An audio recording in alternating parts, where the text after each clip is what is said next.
excited to see translated from book to screen? I mean, I think the main one for me was always the meadow because, you know, that's where it all started. That was the one that I saw in my head first, so I wanted to see that. And but I think I was surprised that in the end, the one that, I don't know, I guess there's like the most, what's the word, like delight in scene was the baseball scene. I mean, that one was just so much fun to watch. It kind of blew me away, so there's those two. Have you had any more dreams about Edward and Bella? If so, what happened?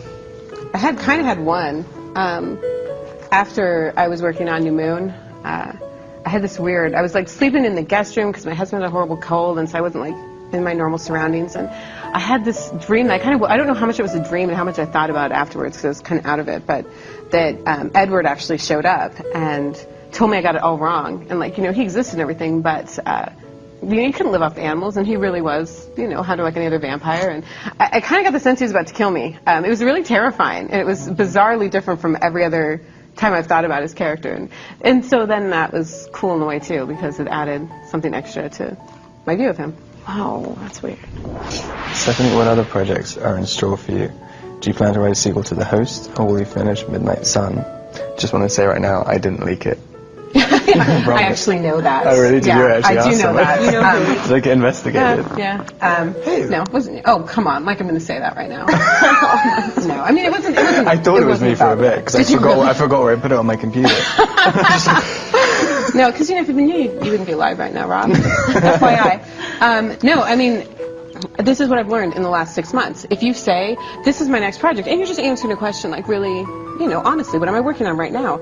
All of a sudden people expect in 6 months they're going to be able to go buy this book on the shelf. And it doesn't work that way. First of all, it takes a lot longer than that. And secondly, I change my mind all of the time. You know, I'll start a book and be like, this sucks, I'm moving on, and do something else.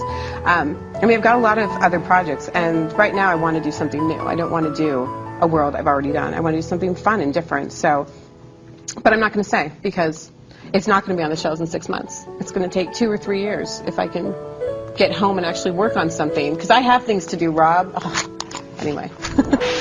I think I've heard you say before that you feel like Bella's like a pretty separate thing from you. What are the differences?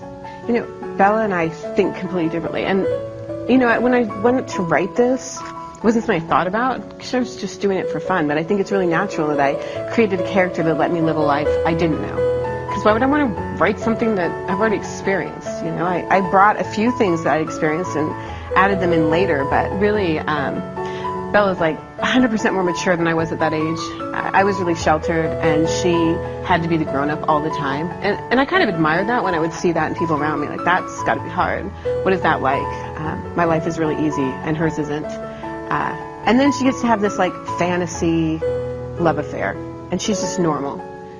That also did not happen to me. I dated all, like, the Mike Newtons and the Eric Yorkies in my life, and I never did even see an Edward. So that was all part of this fantasy that I got to live for 3 months, and that was really cool. What were your personal experiences that you put in the book later? There's one that I just thought would be funny because I was writing a book about vampires, and the fact that I did pass out in biology because other people were bleeding all around me. I thought it was kind of hilarious for a vampire book, so that actually happened. So what's your next project? I'm writing the Rob Pattinson story. It's a tell-all.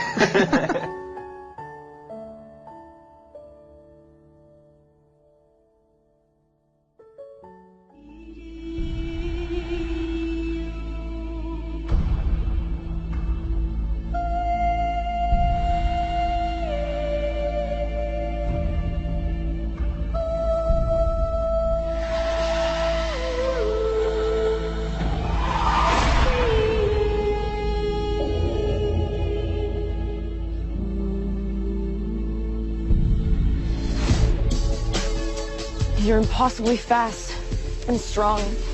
You gotta give me some answers. I'd rather hear your theories. I have considered radioactive spiders and kryptonite. It's all superhero stuff, right? What if I'm not the hero? What if I'm the bad guy? You know what you are? Your skin is pale white and ice cold. You don't go out into the sunlight. Say it out loud. Say it. Vampire. Are you afraid? No. This isn't real. This kind of stuff just doesn't exist. It does in my world.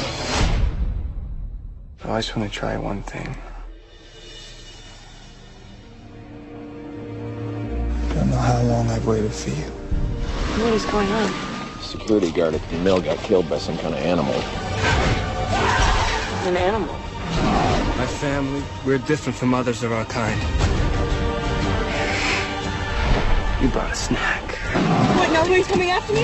The hunt is his obsession. He's never gonna stop. I'd rather die than to stay away from you. He's got unparalleled senses, absolutely lethal. I'll do whatever it takes to make you safe again.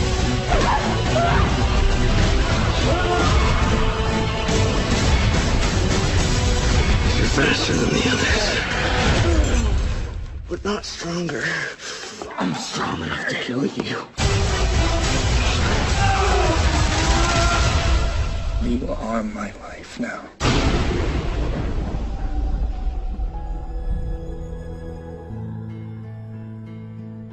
Estaba completamente segura de tres cosas.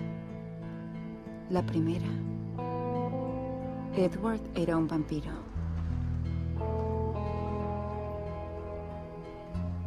La segunda, una parte de él, y no sabía a qué grado, deseaba mi sangre. Y la tercera, estaba incondicional e irrevocablemente enamorada de él.